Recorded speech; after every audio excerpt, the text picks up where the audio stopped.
Good evening. Welcome to this recital. This is in partial fulfillment of my BMA degree here at Boston University. Today I'll be introducing you to a work which I discovered during a research trip to the Netherlands last summer. I was looking for unknown repertoire in the Dutch musical archives in The Hague. And I was excited to find an unusual concerto for clarinets, and it's plural. All those clarinets. I found a piece for all those instruments. It was by a Hungarian-born Dutch composer of Jewish origins. So today we'll briefly look at the questions: why is this piece important? Who was Géza Frid, the composer? What is the concerto all about? And the background colors of the slides correspond to the questions.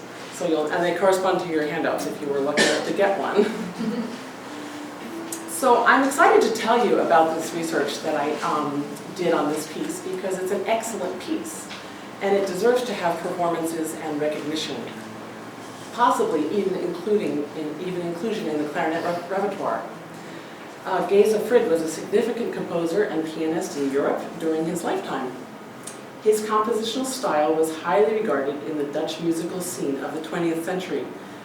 His music has also been programmed on multiple occasions by Amsterdam's Concertgebouw Orchestra, and it has regularly won awards.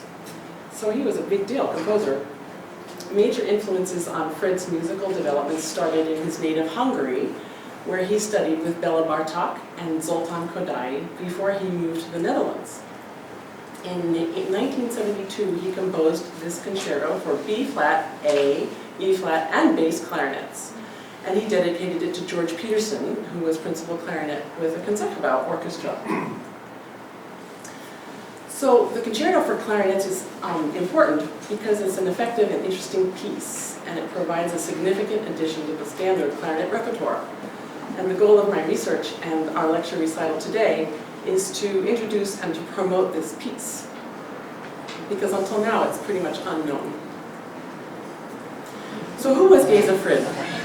That's Géza Frid! When he was 7 years old, performing solo from memory in his birth town of Máramarossziget. In order to sharpen Géza's education, his family moved him to Budapest in 1912, when Géza was 8, so that he could study at the Ferenc Liszt Academy of Music, where he was a star student of Béla Bartók on piano and Zoltan Kodaly in composition. Even after his departure from Hungary, he remained close to these composers and writes about them in his books, which I have up here and you can look at later on. These are autobiographical accounts of his tours and his life. He writes really, really nicely. Unfortunately, they're in Dutch.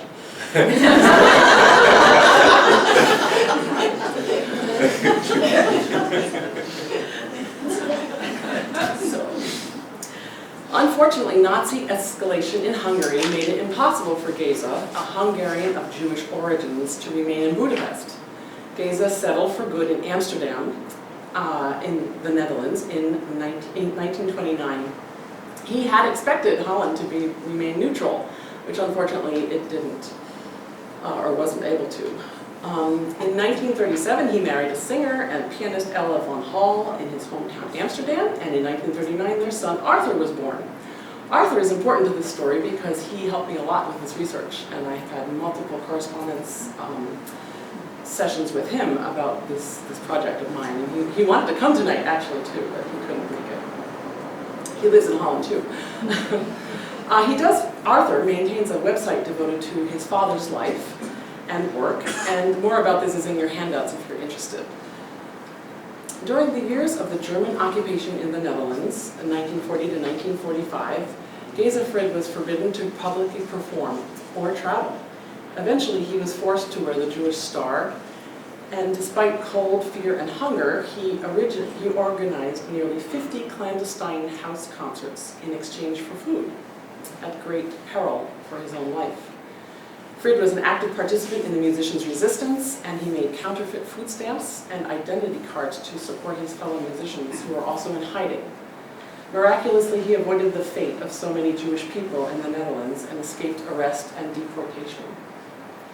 In his autobiography, which I just showed you, He relates how he reached a crisis point during the worst year of the war for him in 1943. At this time, he believed that the chances of him surviving the war were minimal. And the first stanza of a poem he wrote at that time expresses this personal struggle during this time of his life.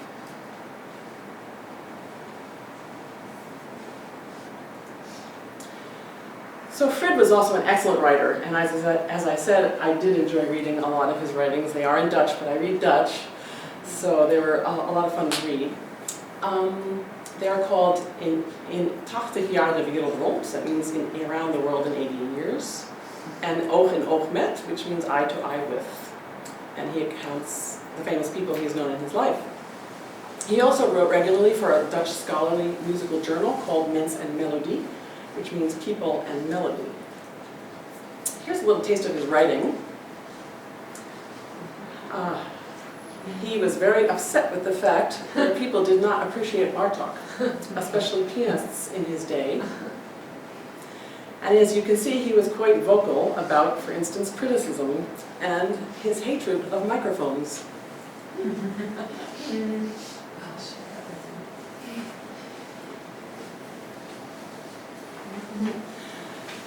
The 116 pieces on the Géza Frid Foundation's website are proof of his extensive and varied oeuvre, making him a key figure in the world of post-war Dutch music. His musical style can be characterized by a striking sense of rhythm, and his music and his melodic creativity rooted in the Hungarian folk rhythm, clearly inspired by Bartók, Debussy, and Ravel. The quality of his work was sought after, and often he composed on commission. He was well liked during his lifetime and was often programmed in the Netherlands, especially with the Concertgebouw Orchestra. He also received awards on multiple occasions and posthumously received the Béla Bartók Prize by the Hungarian government for his complete oeuvre as an internationally renowned musician of Hungarian descent. Sadly, Géza Frid's music has been mostly performed only during his lifetime. The Concerto for Clarinets was composed in 1972 for Concertgebouw Orchestra principal clarinetist George Pieterson, and there he is. This work calls for the soloist to perform sequentially on 4 different instruments of the members of the clarinet family.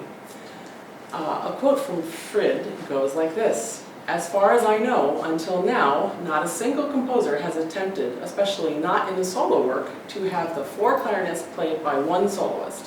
I dare to do this only because of the current high artistic level of clarinet playing and the availability of exceptionally gifted top-level players in the Netherlands." So I'm sure George Pieterson was happy to hear that. This piece effectively explores the whole gamut of clarinet range and character. As you can see, it's from, well, you'll see later, from the little bitty E flat to the bass. Basic characteristics of the piece are, in addition to the 4 clarinets, it's written for a string orchestra, and Deborah Nemko, our pianist, will be playing that whole part on the piano today. Frid provided his own piano reduction, and it's slightly hard to read. The music draws heavily from the rhythm and the melodic line of the Hungarian folk song.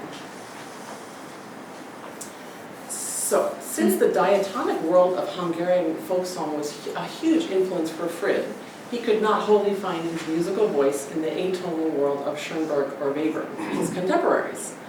Frid recognized that the experimental atonality of his contemporary colleagues was something for him to explore, which he consciously did. But his motto was, look into all things and retain the good. So he decided to retain a few other things other than pure atonality. Although he no longer adhered to strict tonality in the concerto, he still employed standard forms, like sonata form and ABA song form. Also featuring in this concerto are unusual instrumental techniques such as flutter tongue, glissando, and something called the tremolo special, which you'll be hearing about in a minute. This music is unmistakably Hungarian due to its characteristic rhythmic drive. Although traditional tonality is absent, he uses the conventional vehicles of sonata form and ternary form to shape the movements. The unique sonority of each clarinet is meaningfully exploited to create character diversity. The A clarinet has the bulk of the material, with excursions to the lower depths of the bass clarinet in the song-like middle movement, and to the shrill E-flat decorations of the last movement. My family especially loves it when I practice that. In figure 1, you can see the first movement, Allegro risoluto, uses only the A clarinet. It is in sonata form with a short introduction and a cadenza, using an invention of George Pieterson called the tremolo speciale. It's still going to be explained in a minute. The slow movement, Andante cantabile, features the A clarinet with a cantilena melody, and as Frid describes in his own program notes, it's a ternary song introduced by a violin tutti. The bass clarinet makes its appearance near the end of the Andante, singing the cantilena in a lower range. The final movement of the Allegro pesante is the most complex movement regarding form, as well as instrument usage, because it uses all 4 of the clarinets, and one is even used twice. The 2 theme groups of the exposition are for B-flat clarinet. During the second theme, the solo instrument has a secondary role. The E-flat clarinet accompanies a string pizzicato, which you'll be hearing on piano tonight, with shrill counter melodies. Reminiscences of the first 2 movements make up the recap. The B-flat clarinet has the final word in a short fugato, which rounds out the piece.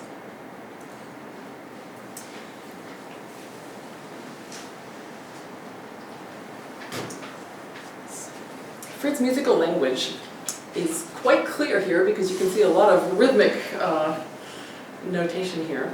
As his student, Frid accompanied Bartók on his famous journeys searching for authentic Hungarian folk songs and dances. So it's logical that Frid's concerto demonstrates the deep influence of Béla Bartók and Hungarian folklore. Rhythmic motives like these, originating from folk tunes, often provide the inspirational seed for his music, as you can see in this excerpt from the first bars of the piece.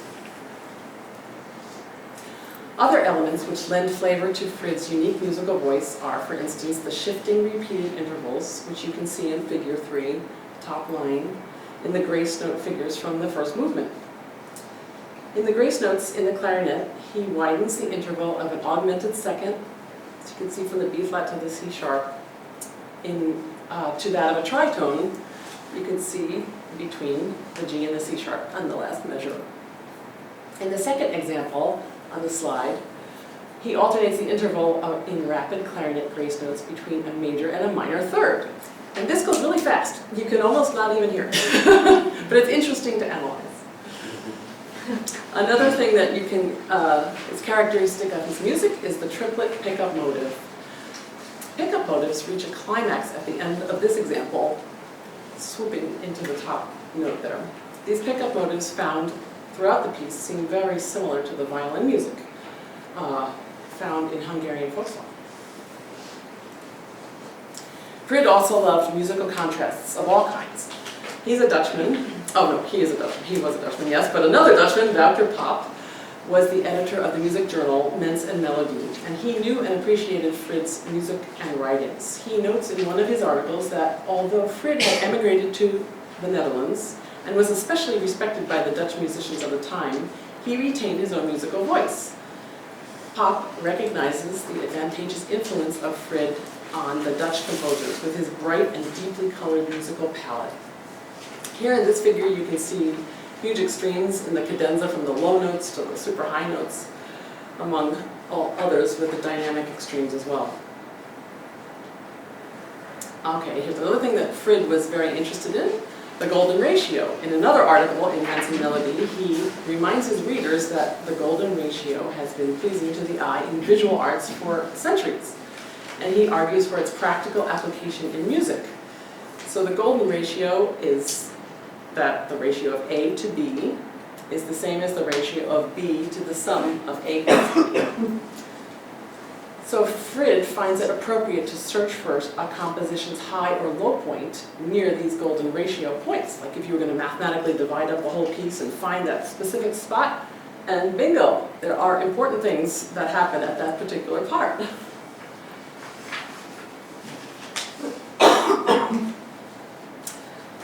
So Frid also seems to be toying with the idea of accent patterns in his music. These patterns are commonly found in his native language, Hungarian, and in the Dutch language, which was his adopted language. So sometimes accents are happening on the beginning of the word, as in merrily or happily, or in the second syllable, away or 17. The first two are characteristic of the Hungarian language, where the accent is on the first syllable, and then in Dutch, many times, it's on the second syllable. So I think he's playing with this in his music, and I'm sure you'll hear it as you hear the piece. For instance, here are some examples where the red circled notes would be accent on the beginning of the word, and then the blue examples would be the accent on the second syllable. So I think he's playing around with Hungarian and Dutch here. I think he had a pretty funny sense of humor too, because his son did tell me something like that. The harmonic language of this clarinet concerto is often drawn from the octatonic and the hexatonic scales, which are the musical building blocks of the piece. The octatonic collection was a favorite of Béla Bartók. So the octatonic scale, if you imagine that you take all the 12 notes of a chromatic scale, all of the notes, the black and white ones on the piano, and you put them in a circle, and you can devise certain patterns which composers like to use to base their music on. If you take this pattern, outlined in the upper right-hand corner, that's called the octatonic scale, because you'll get a half step, and then a whole step, and then a half step. So you'll find this pattern in the very beginning of the clarinet line in the middle of the first movement. So my theory teacher was very happy to find this. Well, actually, I found it, and he was happy to hear about it. Of course. The hexatonic collection is another set of notes in post-tonal music. There you see the 12 notes again. If you take that pattern, you'll get a half step, and then a minor third, another half step. This one is similar to the octatonic collection because of its transpositional characteristics. That just means you can move it up and down on that circle. But the hexatonic collection has a limited subset structure consisting of some chords common to tonal music, like the major seventh chord, or the major or minor triad, or the augmented triad.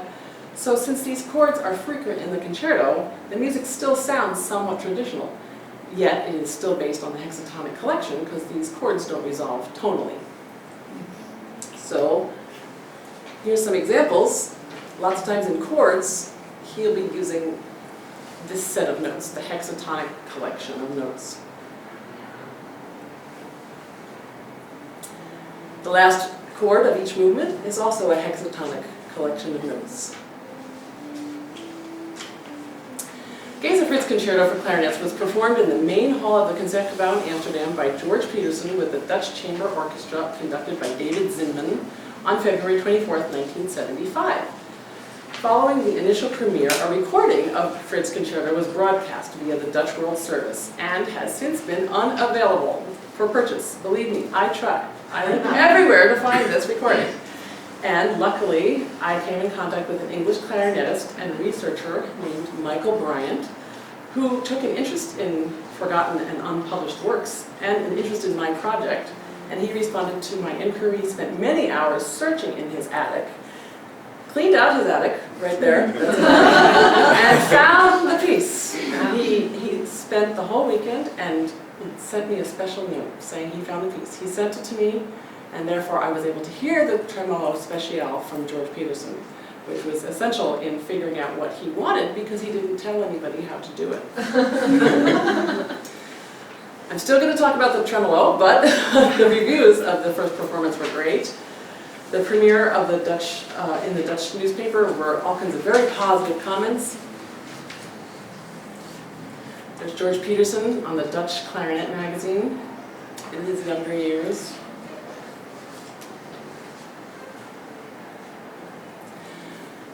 One of the most striking features of the Concerto for Clarinets is Frid's use of a technique invented by George Pieterson specifically for this piece called the tremolo speciale.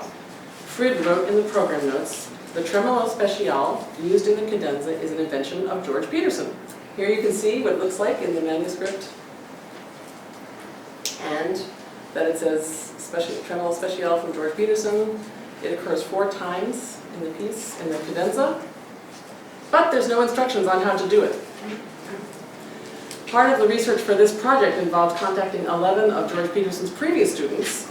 And actually, I was also a student of George Pieterson, so I had my own ideas about his character and about what kinds of things he would do. So he was a very kind of a funny guy. And so in connection with the students listed below, we reached our conclusions. But most of these people actually didn't even hear about the tremolo speciale, but some, knowing George Pieterson, made suggestions as to what it could be. The result? I will explain it with an illustration from Dutch fast food. My son, over there, in the corner, ate every day after high school that lovely concoction up there of French fries, plus ketchup, plus mayonnaise, plus onions. And it's called patate spéciale. They just make French fries with all kinds of stuff on top of it. And I truly believe that George Pieterson and Géza Frid were joking around and saying, let's just do something crazy in the middle of this cadenza and put all kinds of stuff on top of a flutter tone note. So they took a flutter tone note and they timbrally altered it with a trill key. So that means it changes the note a little bit, but it doesn't change its pitch. It just changes its quality. So I think that's what they did, because they were both a little bit jokers.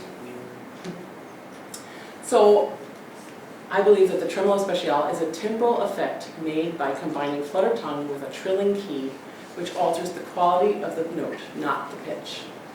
And you'll hear it in the middle of the cadenza, and you'll know it when you hear it. We can assume that Géza Frid composed the concerto for clarinets with George Pieterson's distinctive clarinet sound in mind. Pieterson said once in an article, "I always try to find the extremes because that interests me. In order to understand George Pieterson's sound, we need to look for a moment at the type of clarinets he used. They were reformed bone clarinets, which is actually what I play on." He used Wurlitzer reformed bone clarinets, and I happened to play on them because I studied with him and I switched in Holland to those instruments. In order to understand what reformed bone clarinets are, we need to just understand a teensy bit about the German versus the French system of clarinets. The reformed bone clarinet is the answer to problems of both the German and the French systems of clarinets. Until World War II, French and German clarinets were very separate instruments, mainly because of their differing fingering systems. The German clarinet was close to the 18th and early 19th century design. The German fingering is called the Euler system. And when you see a German clarinetist, it looks like they're playing an oboe, because their fingers do different things. But they do have a lot of rollers on their instruments. The French bone fingering system was designed in the 1850s and focuses on fluid fingerings, sometimes described by the Germans as easy. The bore of the instruments is what makes the two instruments really different. Classical German bore is cylindrical, like that, to the bottom, F hole. So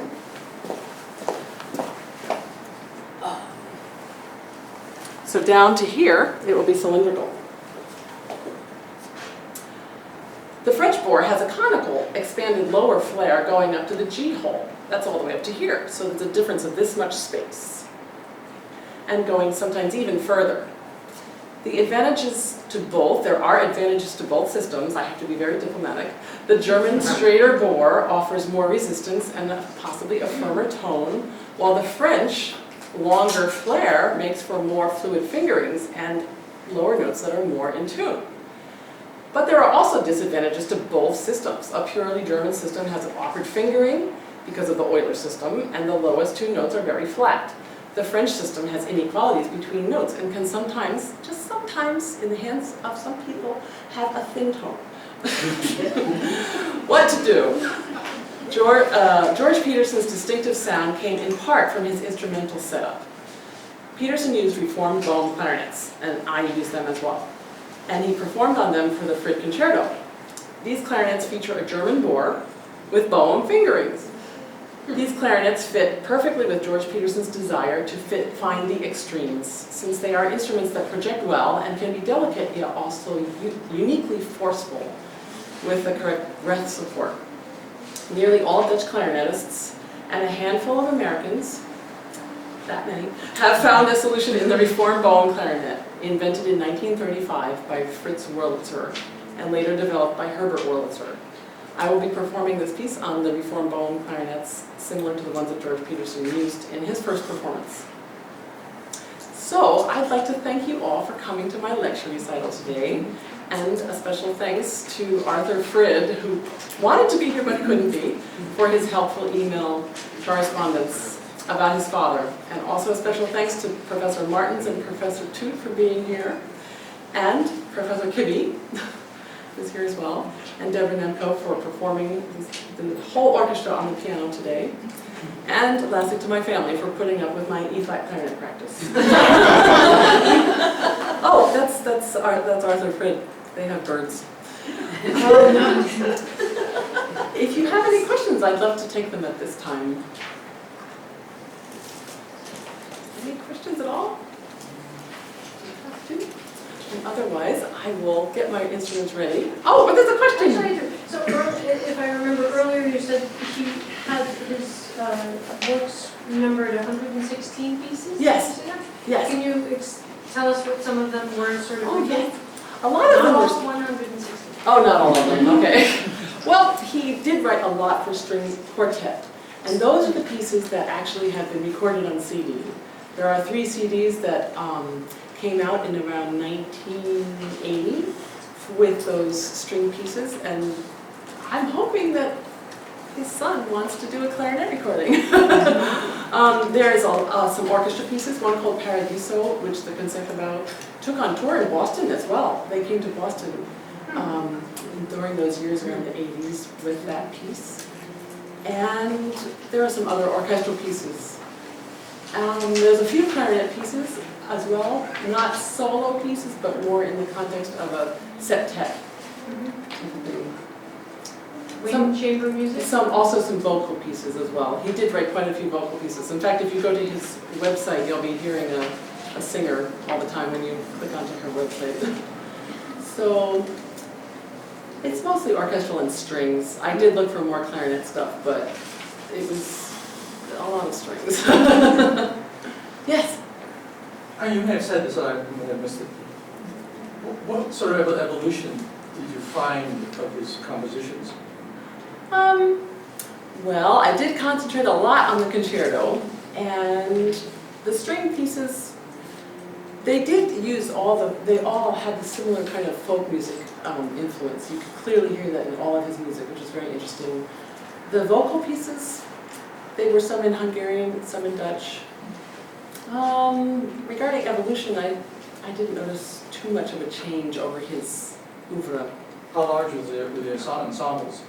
He did write for orchestra, so he wrote for full orchestra, and then he wrote a few sonatas as well for cello, and this piece, well, this is for orchestra as well. So he varies from small chamber music to big orchestra. He did try a lot of different things. Unfortunately, the music wasn't played much after he passed away. Unfortunately. Come on in. Are there any other questions? Yes. Did you find out whether he said something fairly negative about atonal music? That was very courageous. It was very. So many composers like Stravinsky and Copland and Bernstein. Yes. Actually did it. One summer Bernstein was writing and he just threw all the trash and said, I don't want to write this anymore. Yes, that's right. No, did he say anything kind of specific about, it would take a lot of courage to say, well, I really don't like this atonal. I believe Bernstein did say something like that actually at one point. Bernstein said that, but I don't think that Frid actually came out and was so negative about it, but he did say in that article that he would explore everything and take the good. And so he clearly didn't want to go the atonal route. He was much more into the whole folk song thing and the harmonic, the sets of notes that sounded somewhat traditional but didn't resolve traditionally. He was interested in them because they were similar to folk music. So I don't think, although his articles are pretty tough, he didn't shy away from expressing his opinion. Okay. So maybe if I looked into it, I could find something, because he was pretty opinionated. He was very Dutch in that respect. Are there any other questions? No? If not, then I'll spend a few moments getting the clarinets ready, and we'll have the piano moved over, and we'll turn this into a performance.